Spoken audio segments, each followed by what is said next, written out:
If upcoming routes that look like this are your idea of great content, dear Lord, help us all. Because everybody really wants, hey, I know, how about a 40-mile linear route with trains that we've already seen in this game 100 times over?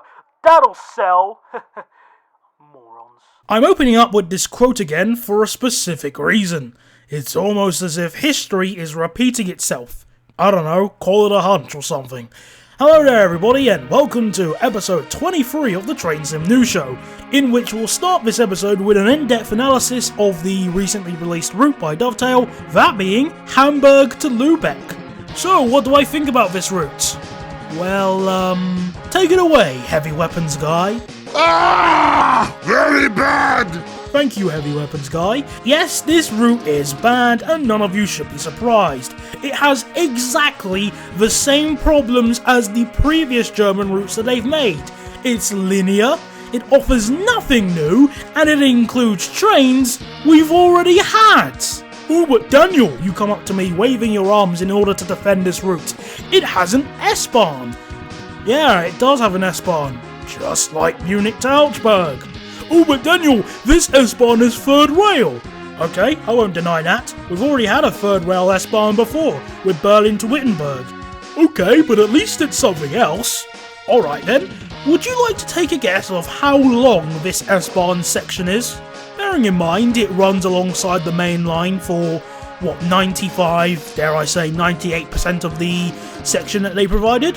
30 miles? 25 miles? 18 miles? Nah, that's way too much to ask. You get a whopping 2 miles. No, I'm not kidding. It's only 2 miles long. Which is terrible compared to previous routes that had an S-Bahn section on it. Only 2 miles? Why would you only include 2 miles? It doesn't make any sense. Let's just bring up a map of the Hamburg S-Bahn network and just highlight the section that they provided. Oh, would you look at that. Not even the West Coast mainline Trent Valley had that many missed opportunities. I don't know, for some reason I feel that the community was deserving a bit more. Maybe I'm in the minority of thinking that including 2 miles of an S-Bahn is atrocious in every single way, shape and form. Oh, by the way, the train that runs on the S-Bahn section, the BR474, is sold separately because talent. It costs lower than the norm, but does it really matter because you've only got 2 miles to use this thing on?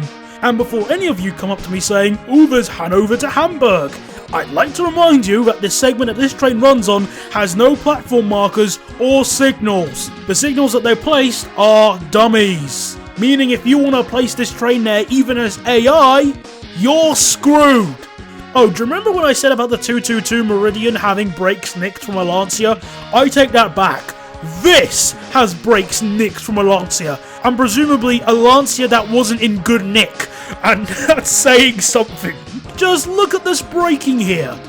That is painfully slow. I mean, I can understand a train like this having really slow brakes, because that's from the 1950s. But these trains have been around since 1998, if I'm not mistaken. How could a beta tester approve of this? How could anybody approve of this? I will give them credit for the fact that the sound of the motors isn't as bad as I was expecting it to be. It is somewhat accurate, but it doesn't really matter too much because, again, the overall package doesn't deliver. Also, thank you very much for including the BR145, you know, the freight version of the Bombardier tracks, as opposed to the BR146, which is the passenger version, as a passenger train. Again! If a similar thing happened with a British route, the community would flip, and rightly so, but because this is a German route, I guess it doesn't matter because the minute the German community replies with their criticisms, you can just turn around to them and say 1966 and they'll shut up instantly. Come to think of it, I think I know why they included the BR145, because they already included the BR146 with their last German route that they made, which I think was Cologne to Koblenz, or at least included with TS 2016, which could be an implicit sign of maybe making the same type of German route over and over again isn't a very good idea. If you were forced to make another linear German route, I would have rather you have made Hamburg to Cuxhaven. because number one, the main train that runs on it is a diesel, and number two, surprisingly, that route would have more of a use for the BR474 because of the extension of the Hamburg S-Bahn to Stad. See, even that route would be more viable. It would also be 71 miles long, which granted isn't exactly long either. It's a damn sight better than 40 miles, wouldn't you agree? But nah, here's a linear route that most of you will forget about in the coming months. Oh well, at least one of the trains they included, the BR218, sounds exactly like the real thing, right? Right?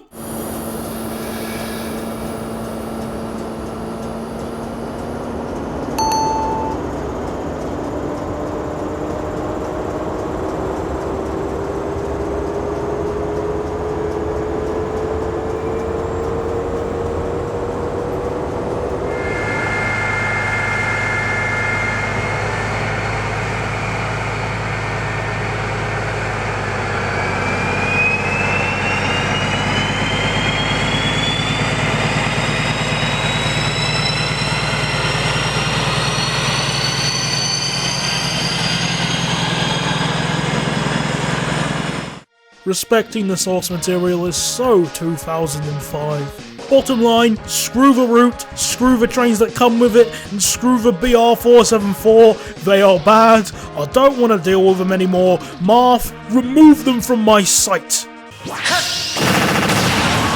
Thank you, Marth. Now moving on. Now, several days ago, Just Trains have decided to open up a sort of suggestion thread on their Facebook page. They're taking suggestions for the next advanced train that they should make. Only one rule, has to be diesel. Obviously some people didn't realise that when they were commenting, but hey, they'll catch up soon. I'm not going to read all the comments, there's more than 250 of them, I haven't got that much time, thank you very much. But let's just take a look here and see what the overall majority is. So, looking through the comments here, I can clearly see that a lot of people would like a reworked HST, you know, the default one. And whilst I'll agree that the default HST is bad, I'd rather they'd rework the Class 158, because all versions of the Class 158 have been dreadful. Though, even better than reworking a train that already exists is to make something new, so meh. You're probably wondering, what was my suggestion then? Well, sorry, I can't tell you that. I wrote it down on a piece of paper and left it on the bus, and now I can't remember. Sorry, mate. I will, however, say this. If you, let's say, for example, ask for a reworked HST, if enough people ask, you'll most likely get a reworked HST. What's the problem with that, you ask? Anyway, moving away from that flame war, now we move on to the main topic of this episode, which is based off an earlier idea I had a while back, and I think I mentioned it on my Steam group a while back ago as well. The concept was to look at a handful of Just Train routes and add-ons, and see if they really were that good as we thought they used to be, or even if they are any good at all. In a very similar style to episode 8 with the Steam Workshop routes. Now, whilst I have no problem doing this episode on my own, I thought it would be a good idea to try and liven it up a bit by getting the assistance of an independent adjudicator. Some say he gets very upset when he is told the sad truth that his favourite pony, Applejack, has been promoted to the status of background pony. And he is the only person to have ever travelled from Ebbsfleet International to go somewhere actually international. All we know is, he's not the Stig, but he is the Stig's Hampshire cousin. Actually, no, I'm kidding. He's my best friend, Jamie. Well, that was an introduction and a half. Hi everyone, my name is Jamie. I've been part of the train sim community for some time now, and I make scenarios in my spare time. Well, it's great to have you on the show, Jamie. So now we're both going to look at some Just Trains add-ons and see if they really are as good as everyone says. We've both chosen 4 routes and 4 trains to look at. So without further ado, let us begin. So this is Bristol to Exeter. We'll start with you, Jamie. What are your thoughts on it? Well, I'd say for its time it was quite good, although nowadays it can be seen, you know, it's quite poor. The textures are pretty dated. There's no super elevation on the tracks. Yeah, that's the main problem with the route for me. It's really dated. 2011 was a very long time ago. And also, Kuju signals. Yeah, default Kuju signals are an instant turn off for me. As a route builder, I hate the default Kuju signals. Any route that uses the default Kuju signals now cannot be taken seriously. I agree. Yeah, I definitely agree with that. Still, I think the length is pretty decent, but it's really linear. Yeah, 85 miles isn't bad, but like you said, it's linear. The only real deviation you can do on the route is go to Western-super-Mare. Yeah, pretty much. There's not really much else you can do. I mean, it would be nice if they, I don't know, extended to Plymouth, a bit more of a substantial station, or maybe go down the route like Exeter Central down to Exmouth or something like that. Yeah, that would be pretty neat, so you could use the 143 on that line. Yeah, but no, they say we're going to just do Bristol to Exeter and that's all we're going to do. And a couple years later, they came up with Bristol to Avonmouth, which is a bad route. No, I hate Bristol to Avonmouth. I hate it. Jamie, why do you hate Bristol to Avonmouth? Because the textures are horrible. I can't stand them. Because it was made in like 2012, I believe. Oh yeah, 2012, 2013? Yeah, around about then. So, in the advent of Train Sim 2013, around about that time, you know, you still use Kuju textures. It looks terrible. To me, the route looks even more dated than Bristol to Exeter. Yeah, definitely. Plus, it's just not really well made in some places. I mean, when you have the headlights on and it reflects off those bricks, it looks... I can't stand that. It's awful. And Kuju signals because of reasons. Yeah.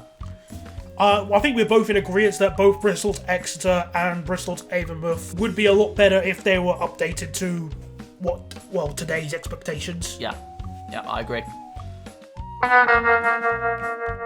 Much like the Meridian, the Voyager was plagued with lots of problems. Yeah, I'd say the same as well. One of the glitches that I do remember happening was that if you couple two of them together, the headlights will still show between the coupled units and there was no real way of turning them off. And the beta testers didn't notice this? It would seem so, yes.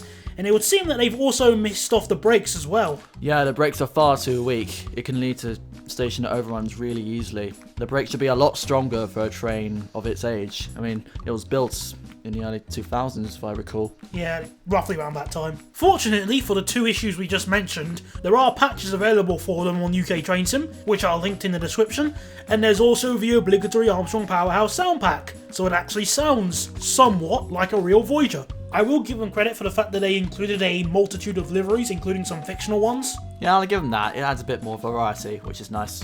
But overall, good? Not really. I think it's pretty average. So, Newcastle to York Modern. Jamie, you've had quite a history with this route, haven't you? Yes, I've made a few scenarios on this route before, and I'd say the track is really not very well laid. You have portions where the curves, you know, you've got a small curve, but then, it's a massive turn, and then it goes back into a small turn. The curves aren't properly defined, which makes it quite unpleasant for driving. Yeah, that's a bit of a problem as well. And another thing is, they don't provide any new rolling stock for the routes. But I would give them the benefit of the doubt, considering how old the route is. Yeah, it's been around since 2009? Yeah. Yeah, that's ages ago, even older than Bristol to Exeter. Yeah. So, would you say the route is any good? No, of course not. Yeah, I'd say the same thing. At the end of the day, it's still just a poorly modified version of one of the default routes. Well, I can certainly start by saying one thing. The sounds on this unit are dreadful. I agree. But apart from that, I don't think the Class 153 is that bad.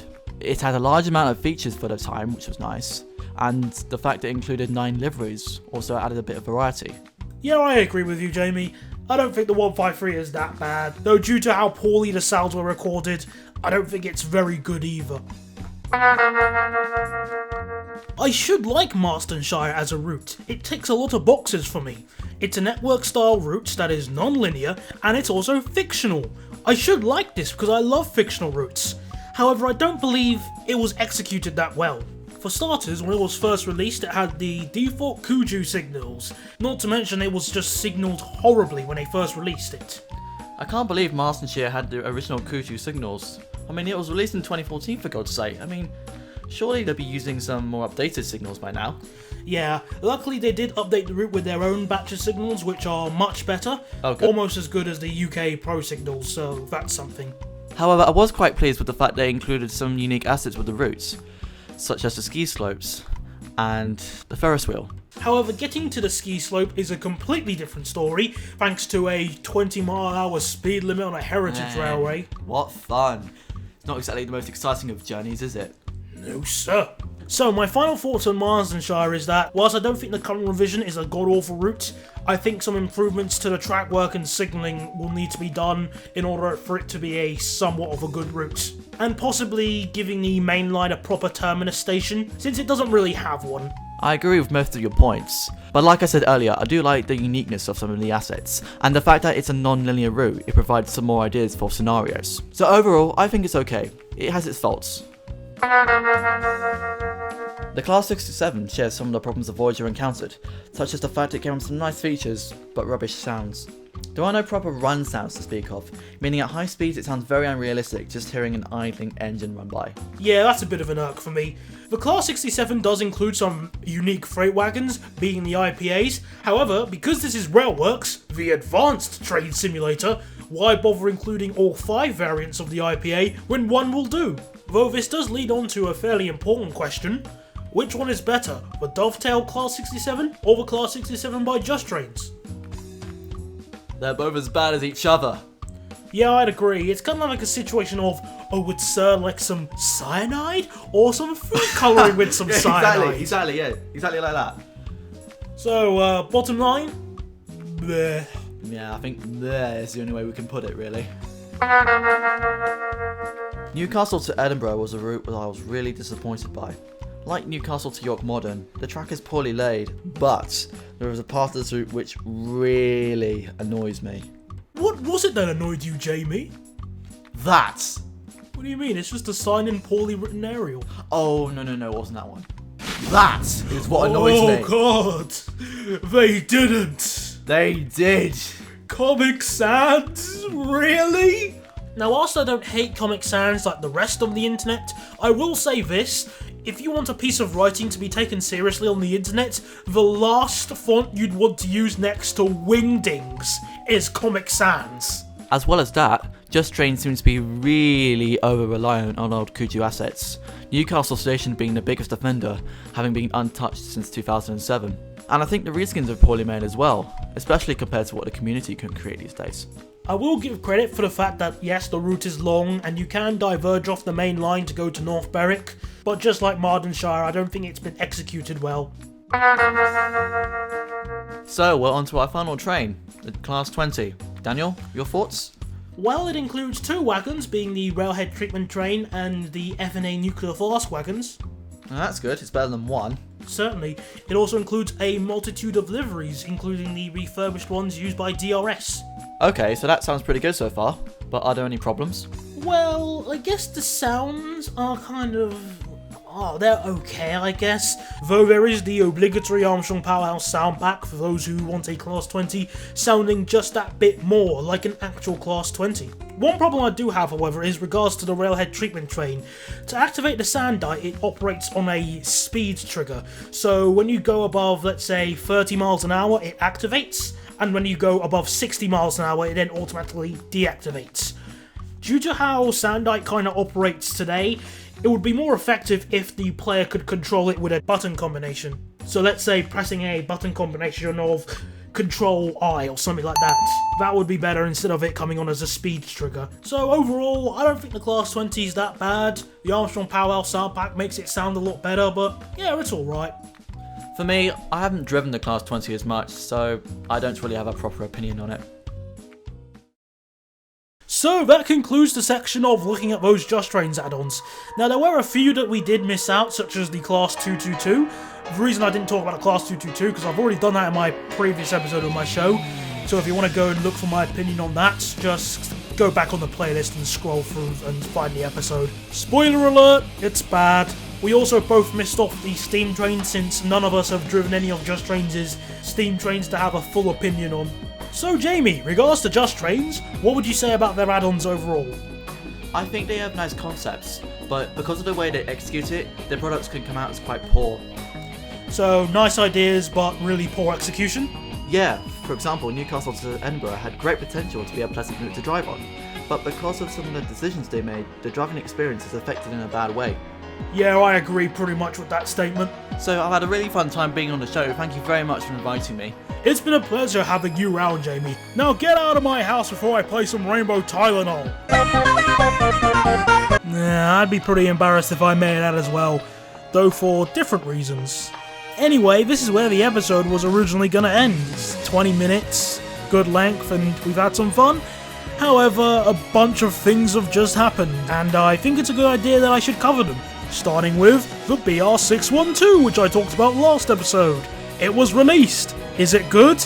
Well, I'd say it's on the same level of quality as the BR642, which they made a while back, which was meh at best. The BR612 has meh sounds, fairly overpowered physics, and only includes one livery because reasons. Plus, it has a very awkward DRM activation key system, meaning if you want to do something as heinous as install the BR612 on a second computer, there's a good chance it might not even work because the activation key has expired. Thank you very much, RSSLO. I wouldn't say it's the worst train on Railworks, but it certainly needs a bit of work before I could say it's good. And considering of how RSSLO respond and treat their customers, the likeliness this train will get patched is very close to zero. Moving on. Mr. James, the community manager for Dovetail Games, actually did respond to my follow-up email I sent to him after I made the last episode of my show. There's no need to make a full response for this since he's pretty much admitted that there was some miscommunication on his end, and I think he sorted it out, so it should be okay on his end, which is one step in the right direction.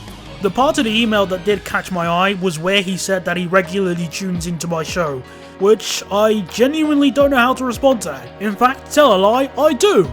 Your transaction is most appreciated. On a more serious note, thank you very much for bothering to watch my show, James.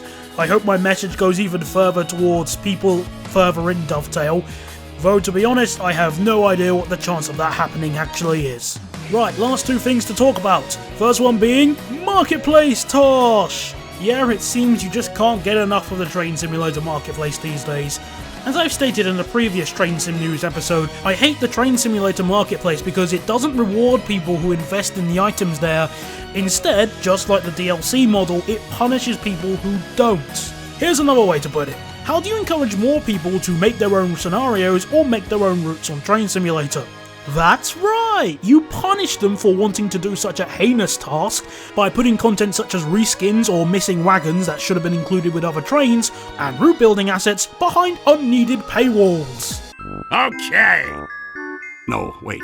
What the Yep, that's pretty much how it works. And the newest addition to the marketplace is a humongous offender in this category, being this reskin right here, made by the untouchable Danny, apparently. Now at first glance, you may be looking at me with a very confused face. You might even be thinking to yourself, what is there to complain about? Well, don't worry, because I'm just about to explain it to you.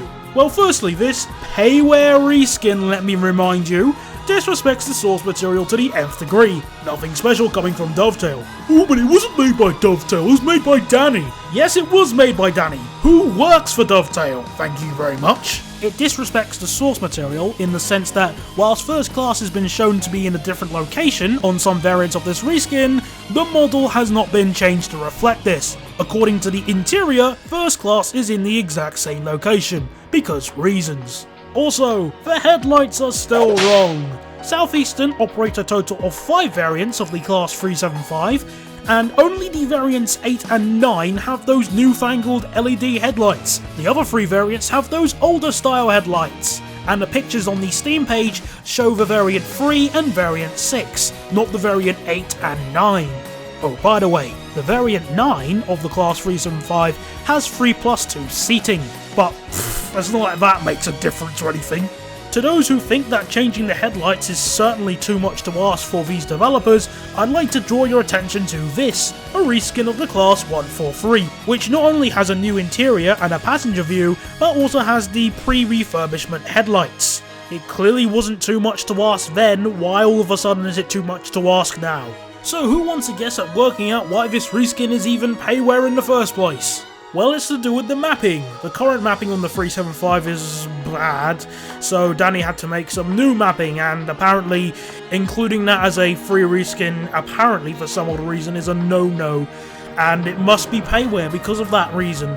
In other words, because the developers were being incompetent and trying to cut corners regards to the mapping, as they've been shown to do numerous times with their other trains, the community is punished by not being able to make reskins that they should easily be able to make because of their incompetence. So yeah, how fair is that again? It's just yet another unneeded level of punishment. A video game should punish you for being bad, not for being working class. A while ago, I did see someone have a go and try and make this reskin for themselves, and I can tell that they struggled because of the mapping. It awkwardly flips on the other side, which I'm fairly certain it doesn't do in real life.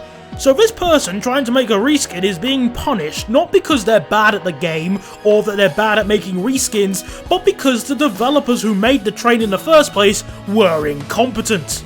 Now, the last real gripe that I have related to this train I actually found in the reviews. Now, normally I really wouldn't bother doing something like this. If someone disagreed with me, I'm an adult, I don't take it to heart. However, here, this review kind of made me nervous, for a reason you'll find out shortly. Now, I'm not going to do a full critical analysis of this review, since I don't really see much point in doing that. I will, however, go through some of these points very quickly. This line here is completely irrelevant to new users. This line here is pretty much pulling a Judas. It helps me more regards to my points, explaining why the marketplace is terrible. Quite frankly, all the lines here can be replied to by simply using one video clip. That's not good enough! But this sentence here is where the red flag popped up. It says here, and I quote, "All in all, fantastic reskin, as well as having all of the bugs absent, which makes this almost perfect." Okay, back in episode 8, I remember I recorded some footage showing a Class 375, and I think it applies to the 377 as well, of a glitch regards to some of the wheels that don't actually turn. Take a guess at what I'm going to show you next. Go on, just take a wild guess. Way! The glitch is still there. Well, since that wheel glitch is still there, and has been present since the release of London to Brighton with the Class 377, nearly 4 years ago, I don't think you have any room to say all bugs are absent. I don't care if the skin was made by Danny, or if it was made by Banny. This show doesn't run on ad populum, I'm afraid, and I don't give mercy points because they work for Dovetail. Even if it was made by my best friend, I would still say the exact same thing. And even as a train, the Class 375 is anything but perfect. It doesn't react to neutral sections, you can't scroll through the destination blinds, the sounds are really bad, and model-wise I think it's really dated. And even this as a reskin is okay at best. There's not much weathering, to be honest, but hey, why bother, because as long as it looks shiny, people will buy it. Case in point. Bottom line, Marth! Thank you. Now moving on to the last topic. Now, several episodes back, I remember talking about somebody who was backdating the North London line, and they finished it. It was released over the weekend, and I quickly downloaded it to give it a try out. And yeah, I'd say he's done a pretty good job. Since the route has been backdated, he's also included the lines towards Broad Street and North Woolwich, which is nice. I like the custom house station for some reason. It's a nice contrast to see what the station looked like way before the DLR actually approached that area. I only have one real criticism, which was that curve near Canning Town. For some reason, especially for a 40-mile-an-hour speed limit, that looks kinda sharp. But other than that, yeah, it's a nice little refreshing route. Does this mean I like the North London line as a whole? No! But it's nice to see people in the community being a bit more creative. Well, that's all I got to talk about in this episode. Thank you very much for watching, and I'll speak to you again next time. Wait a second! Hold it! I forgot to talk about and give my opinion on 4145 that was released on Steam. With my apologies. I'll do it quickly right now. So, as a train, the Class 40, I never really cared for it even when I was a child. In fact, when I was younger, I always thought it looked really weird since it had those extra wheels at the front and rear. But as a train on Railworks, the Railwhite version, my opinion on the Class 40 can be summed up as...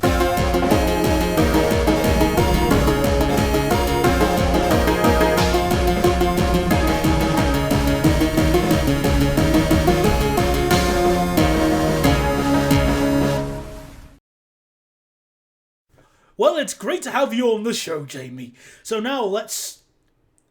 Well, it's great to have you on this...